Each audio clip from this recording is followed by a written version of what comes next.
Chapter 6 સુરેખ અસમતાઓ ભાગ 2. આપણે સ્વાધ્યાય 6.1 જોઈ રહ્યા છીએ. તેમાં દાખલા નંબર 5 થી 16 અસમતાઓનો વાસ્તવિક સંખ્યા માટે આપણે ઉકેલ મેળવવાનો છે. તો આમ તો બધા દાખલામાં સેમ જ પ્રોસેસ કરવાની છે. હું તમને માત્ર 2 દાખલા છે કરીને બતાવું છું. બાકીના તમે બધા જ દાખલા કરી શકશો. હું પહેલાં લઉં છું દાખલા નંબર 12 અને પછી લઈશ દાખલા નંબર 15. આ 2 દાખલા હું કરીશ એટલે તમે સમજી જશો અને તમને આવડી પણ જશે. આમાં કંઈ જ નથી. નોર્મલ સમીકરણ જેમ આપણે ઉકેલીએ છીએ એ જ રીતે ઉકેલવાનું છે. તો જોઈએ કે 1/2 3x - 5 + 4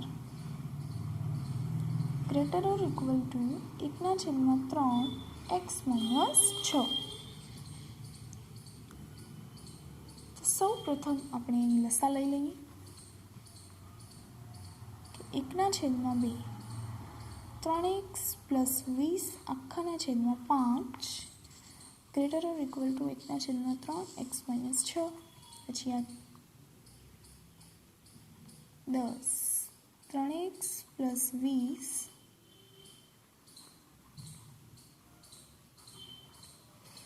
હવે આપણને લસા લઈએ. તો જુઓ, આ છે 10 અને આ છે 3. તો 10 અને 3નો લસા શું થશે? 30. તો 30 વડે આપણે બંને સમીકરણની બંને બાજુ ગુણીએ. આપણે નિયમ ભણી ગયા છીએ કે કોઈ પણ શૂન્યેતર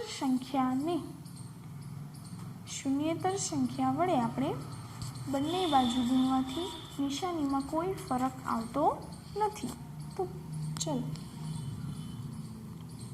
30/10 3x + 20 greater or equal to 30/3 x - 6. તો આ શું થઈ જશે? 10 3x + 20 greater or equal to આ થશે 3 અને અહીં આપણને મળશે 10 x - 6. હવે તો જે નોર્મલ સમીકરણ આપણે શોધીએ જ રીતે 9x + 60 greater or equal to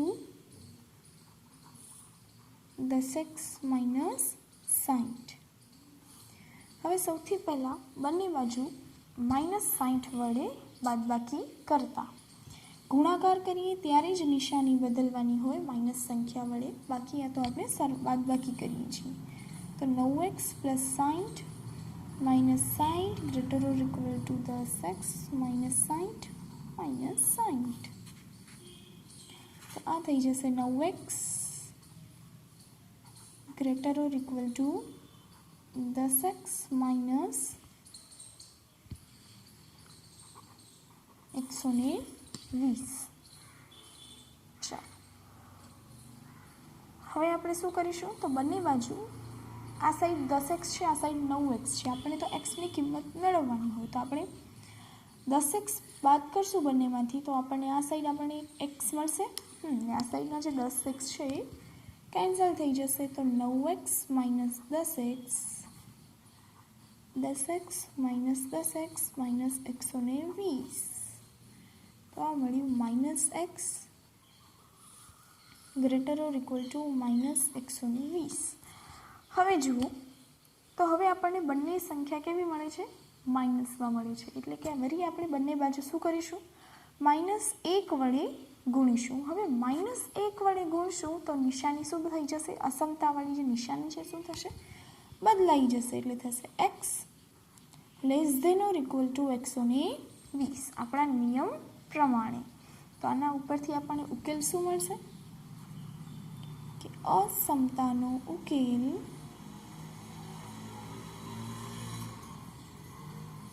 -∞ થી 120. પણ આ ઓપન બ્રેકેટ, આ માઇનસ છે એટલે ઓપન બ્રેકેટ, પણ આમાં 120નો સમાવેશ થશે. < ≤ આપેલું છે. તો આ થઈ ગયું સમીકરણનો ઉકેલ માત્ર ને માત્ર આપણી પાસે જે સમીકરણ છે એ ઉકેલવા માટે ગુણાકાર, ભાગાકાર, સરવાળો અને બાદબાકી કરવાનું છે. ચલો જોઈએ દાખલા નંબર 15. જોઈએ એની રકમ શું આપેલી છે. તો x/4 5x - 2 છેદમાં 3 ઓકે સોરી અહીંયા લેસ ધેન -7x - 3 છેદમાં 5.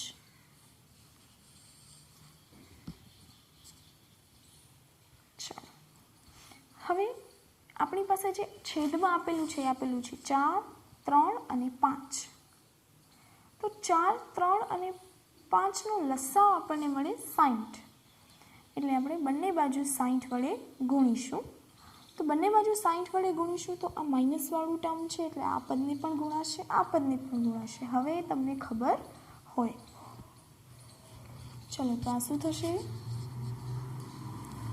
60x/4 લેસ ધેન 60 5x - 2 છેદમાં 3 માઇનસ 60 ગુણ્યા 7x - 3 છેદમાં 5.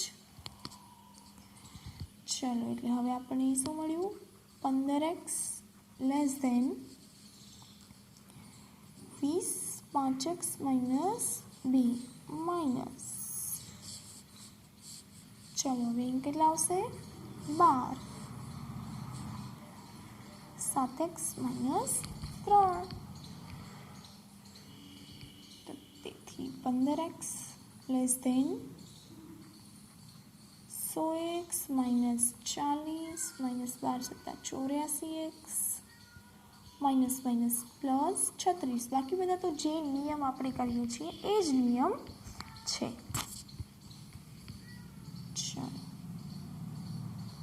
હવે આપણે આ 15x એઝ ઇટ ઇઝ ચલો 100માંથી 84 જશે એટલે આપણને મળશે 16x અને -4.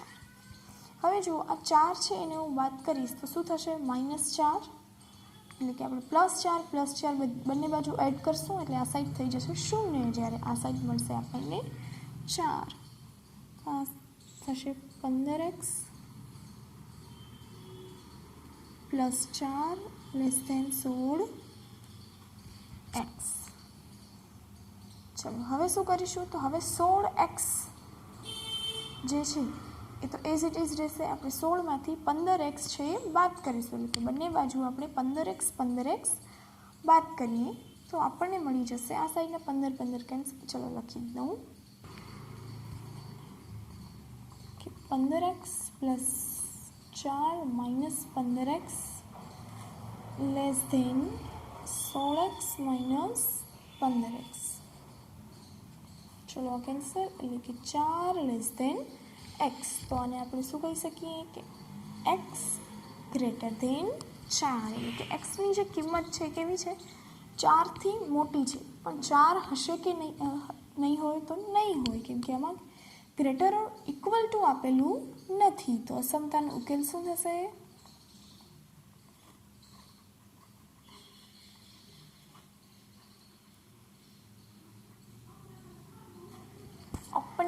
ઓપન બ્રેકેટ આવશે 4થી ઇન્ફાઇનાઇટ. ચલો એટલે કે 5થી કરી અને 16 દાખલાની અંદર હવે તમે બધા જ દાખલાની ગણતરી છે કરી શકો છો. જે તમને અસમય સંખ્યાઓ આપેલી હોય તો સૌથી પહેલાં એના લસા લઈ અને ગણતરી કરવાની. ત્યારબાદ તો તમને બધા ઉકેલ છે મેળવી શકશો. હવે આવે છે દાખલા નંબર 17થી 20. તો દાખલા નંબર 17થી 20 શું કહે છે એ જોઈએ. તો દાખલા નંબર 17થી 20 એવું કહે છે કે અસમતાનો ઉકેલ મેળવો અને તેને સંખ્યા રેખા પર દર્શાવો. તો કાંઈ જ કરવાનું નથી. આપણે આ જ રીતે જે ઉકેલ મળતો હોય ઉકેલ શોધવાનો, પછી આ ઉકેલની સંખ્યા રેખા ઉપર બતાવવાનું. કઈ રીતે? તો હું અહીં તમને દાખલા નંબર 17 અને દાખલા નંબર 20 આ બે દાખલા કરીને બતાવું છું. ચાલો 17મો દાખલો 3x - 2 > 2x + 1.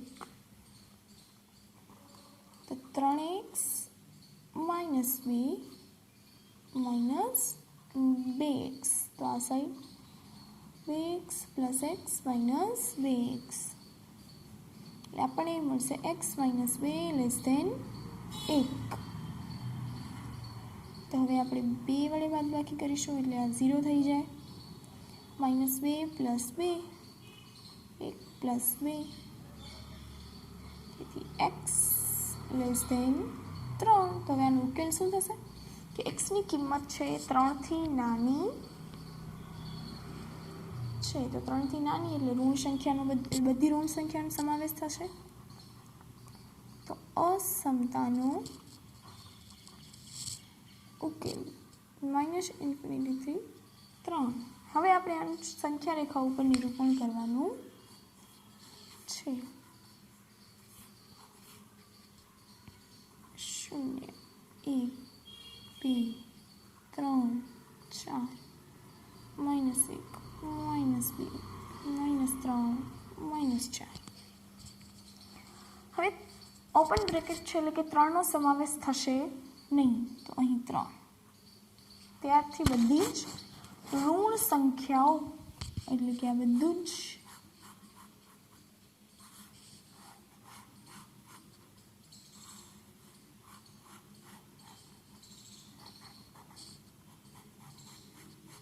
જે ભાગ આવે છે એ ભાગને થોડોક ડાર્ક કરવાનો અને આ 3નો સમાવેશ થશે નહીં, એટલે કે ત્યાં આપણે માત્ર ને માત્ર અહીંયા જરાક ડાર્ક થઈ ગયું છે, પણ આ રીતે એને ડ્રો કરવાનું કે એનામાં કલર થવો જોઈએ નહીં. ચલો હવે આપણે બીજો દાખલો જોઈએ કે જેમાં આવી રીતે સમાવેશ થતો હોય. આમ તો આપણે અંતરાલ ભણ્યું છે અને અંતરાલમાં આપણે કહ્યું જ છે કે ઓપન બ્રેકેટની સંખ્યા રેખા ઉપર કેમ દર્શાવવું અને ક્લોઝ બ્રેકેટની સંખ્યા રેખા ઉપર કઈ રીતે દર્શાવવું. ચલો એટલે આ રીતે તમે 20મો દાખલો પણ હવે મારે કરાવવાની જરૂર નથી, કરી શકશો. તમારે 5થી કરી અને 20 દાખલા છે એ કરવાના રહેશે. ત્યારબાદ 21થી કરી અને જે દાખલા આપેલા છે એ હવે કરવાના નથી. આપણે પહેલાં પરીક્ષાલક્ષી ઉપર ધ્યાન આપીએ છીએ, તો હમણાં કરવાના નથી. હવે નવો ટોપિક ચાલુ થાય છે. અત્યાર સુધી આપણે માત્ર ને માત્ર એક ચલમાં સુરેખ અસમતાનો ઉકેલ શોધતા હતા. હવે આવે છે 2 ચલમાં સુરેખ અસમતાનો આલેખ પરથી ઉકેલ. એટલે આપણે જે ચલ છે દ્વિચલ સુરેખ સમીકરણ જે છે એ સમીકરણનો જે ઉકેલ છે એ અસમતાનો જે ઉકેલ છે એ આપણે આલેખ પરથી મેળવવાનો છે. તો હવે સુરેખ અસમતા છે એટલે કે આપણને કોઈક રેખા જ મળતી હશે, તો એ કઈ રીતે લેવાનું આલેખમાં એ જોઈએ. તો પહેલાં તો 2 ચલમાં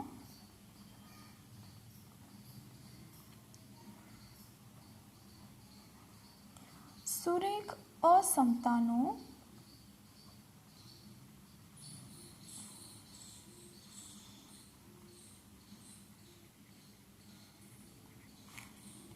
આલેખ પરથી ઉકેલ.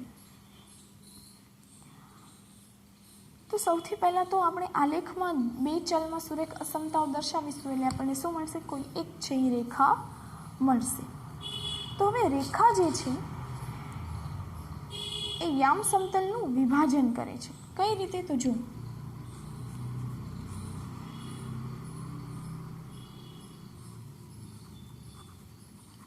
તમને આમ શિરોલંબ રેખાની સમાંતર મળી શકે રેખા,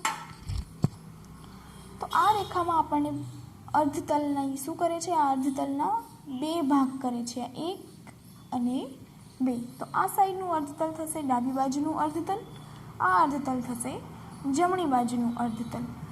એ જ રીતે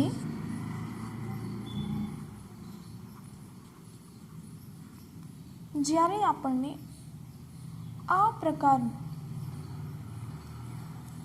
રેખા મળશે ત્યારે આપણને 2 ભાગ મળશે, 1 અને 2. નીચેની તરફનું અર્ધતલ અને આ થશે ઉપરની તરફનું અર્ધતલ. હવે આપણે રેખાઓ જ્યારે આપેલી હોય છે એ કયા સ્વરૂપે આપેલી હશે? તો ax plus by less than c, ax plus by less than or equal to c, ax plus by greater than c, ax plus by greater or equal to c. હવે જ્યારે તમને ગ્રેટર ઓર ઇક્વલ ટુ વાળી આપેલી હશે ત્યારે આપણે આ રીતે રેખા દોરી શકશું. પરંતુ જ્યારે તમને જેમાં ઇક્વલ ટુનો સમાવેશ નહીં થાય, ઇક્વલ ટુનો સમાવેશ નહીં થાય ત્યારે આપણે માત્ર ને માત્ર રેખા તૂટક લાઈનથી ડ્રો કરીશું. ચાલો હવે આપણે જોઈએ કે ઉકેલ કઈ રીતે શોધવાનો. તો એક સિમ્પલ વસ્તુ છે કે આ જ સમીકરણને આપણે બરાબર સાથે સરખાવવાનું, એટલે સમીકરણને ax પ્લસ by બરાબર c સ્વરૂપે લખવાનું. જો આ સમીકરણ ઉગમ બિંદુને સમાધાન કરતું હોય, એટલે કે આ સમીકરણ આ અર્ધતલની અંદર ઉગમ બિંદુનો સમાવેશ થઈ શકતો હોય, તો જે અર્ધતલમાં ઉગમ બિંદુમાં આવતું હોય એ અર્ધતલ એનો ઉકેલ થશે. પરંતુ જો તમને ઉગમ બિંદુનો ઉકેલ ન મળે કે આ સમીકરણ છે ઉગમ બિંદુનો સમાવેશ કરી શકતું નથી, તો ત્યારે ઉગમ બિંદુ સિવાયનું જે અર્ધતલ છે એ અર્ધતલ આપણો ઉકેલ ગણ થશે. અને આ જે અસમતાનો આપણને જે ઉકેલ મળે છે એ ઉકેલને આપણે અસમતાનો ઉકેલ પ્રદેશ કહીશું. શું કહીશું? અસમતાનો ઉકેલ પ્રદેશ. ચલો હવે આપણે જોઈએ સ્વાધ્યાય 6.2 એનો એક દાખલો જોઈએ કઈ રીતે કરવાનો છે. બાકીના બધા જ દાખલા તમે સરળતાથી કરી શકશો. ચલો સ્વાધ્યાય 6.2 કે નીચેની અસમતાઓનો ઉકેલ ગણ આલેખ પર દ્વિપરિમાણીય યામ સમતલમાં મેળવો. તો બસ આપણે આલેખ પરથી જ ઉકેલ મેળવવાનું છે. કઈ રીતે એ જોઈએ. તો સૌથી પહેલું આપેલું છે x plus Y less than 5. તો આપણી જે અસમતા છે આ સમતાને આપણે સમીકરણમાં ફેરવી અને લખીએ તો શું થાય? x પ્લસ વાય બરાબર 5. હવે આ જ સમીકરણમાં જો આપણે x અને yની આપણે અલગ અલગ કિંમતો લઈએ તો આપણને શું મળશે? જો x બરાબર 0 મૂકીશું તો આપણને x બરાબર મળશે 5, જે કોને છેદશે? તો x અક્ષને છેદશે. અને એ જ રીતે આપણે x બરાબર 0 લઈએ ત્યારે આપણને y બરાબર મળશે 5, જે બિંદુ કયા અક્ષ પર આવેલું હશે? તો y અક્ષ ઉપર આવેલું હશે. તો આપણને જો ડાયરેક્ટ x અક્ષ અને y અક્ષના બિંદુઓ મળી જતા હોય તો આપણે બીજા વધારાના બિંદુ શોધવાની જરૂર નથી. તમે માત્ર 2 બિંદુ શોધશો તો પણ દાખલો થઈ જશે. અને જો ક્યારેક તમને એવું લાગે કે નથી થતું, નથી સમજમાં આવતું, તો તમે બીજા વધારાના બિંદુઓ છે શોધી શકો છો. તમને શોધતા તો આવડે જ છે. કોઈ પણ એક ચલની કિંમત મૂકી બીજા ચલની કિંમત શોધી શકાય છે. તો સૌથી પહેલાં એક્સને શૂન્ય બનાવવાનું, પછી વાયને શૂન્ય બનાવવાનું અને એક્સ અને વાયની કિંમત શોધી લેવાની. એટલે આ થઈ ગયા એના ઉકેલ. હવે આપણે આ જે અસમતા આપેલી છે એ ચેક કરીએ તો આપણને અસમતા જે આપેલી છે કે X plus Y less than 5, તો આ અસમતામાં આપણને ઇક્વાલિટી આપેલી નથી. અસમતામાં રેખા એક્સ પ્લસ વાય બરાબર 5નો સમાવેશ થતો નથી. તો તેથી આપણે કઈ રીતે દોરશું રેખા? તો રેખા છે તૂટક લાઈનથી ડ્રો કરીશું. ચલો ત્યારબાદ આપણે જોઈએ કે એનામાં શું મળે છે અને પછી એનો ઉકેલ માટે કયો અર્ધતલ મળી શકશે.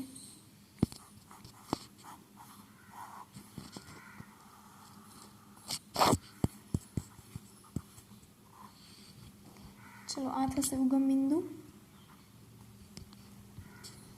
आ एक्स अक्ष अने आ वाय अक्ष। हवे 5 0 पहलू आपणे बिंदु शुं मळे छे 5 0 तो ए क्यां आवे आ साइड आवे। त्यारबाद आपणे बीजું बिंदु कयुं मळे छे 0 5 0 5। हवे आ बंने बिंदुने जोड़तुं रेखाखंड आपणे दोरीए। बंने बिंदुने जोड़तुं रेखाखंड सॉरी रेखा।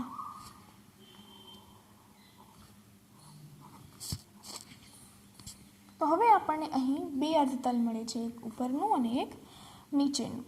हवे आ अर्धतलमां जो આપણે ઉગમ બિંદુની કિંમત મૂકીશું એટલે કે x અને y બરાબર 0 મૂકવાથી x અને y બરાબર જો 0 મૂકવાથી 0 0 નું સમાધાન થાય એટલે કે ઉગમ બિંદુનું સમાધાન થાય। આપણે અસમતા આપેલી છે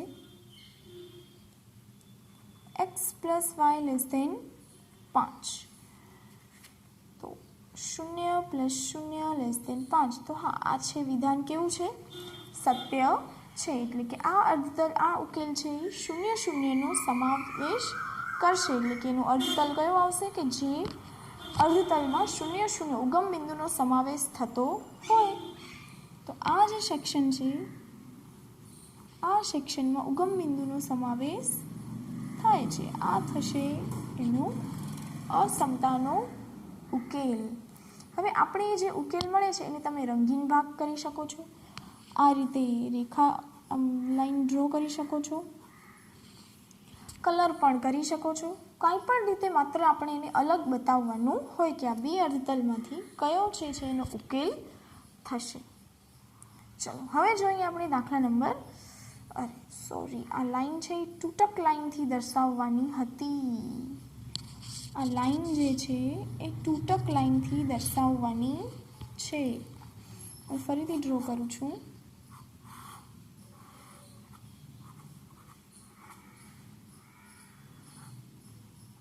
આ 0 5 અને આ થયું 5 અને 0।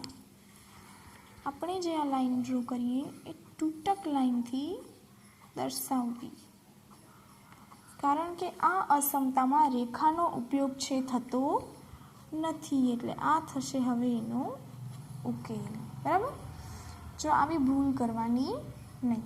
ચલો ત્યારબાદ હવે લઉં છું હું દાખલા નંબર 3। તો જોઈએ દાખલા નંબર 3 શું આપેલું છે 3x + 4y < ≤ 12। ચાલો તો હવે આમાં આપણે ઉકેલ મેળવવું હોય તો આ સમીકરણ સ્વરૂપે લખીશું તો 3x + 4y = 12 માટે હવે આપણે શું કરીશું x અને y ની કિંમત લઈએ। તો પહેલાં y બરાબર 0 લઈશું તો આપણને શું મળશે x બરાબર મળશે 4। તો આપણને એક બિંદુ મળી ગયું 4 0 જે x અક્ષને છેદશે। હવે બીજું લઈએ તો x યામને 0 તો આપણને y યામ મળશે 3। તો આપણને કયું થશે તો એ y અક્ષને છેદશે। બીજું કે હવે તમને જે અસમતા આપેલી છે કે 3x + 4y < ≤ 12 માં 12 અસમતામાં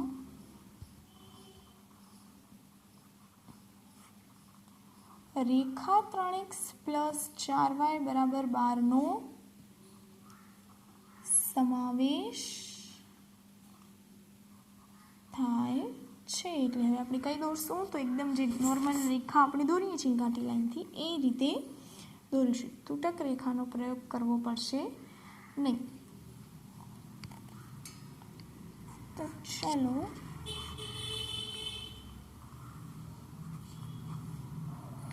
પહેલું છે 4 0 તો આ આવી ગયું 4 0। તમને નામ આપવું હોય તો બિંદુનું નામ આપી શકો છો A B C D P Q R S છે આ કોઈ। ચલો ત્યારબાદ આવે છે 3 0 તો 3 જે છે થોડુંક નીચે આવી શકે તો 0 3। ચલો હવે આ બંને બિંદુની જોડતી રેખા દોરી દેવાની।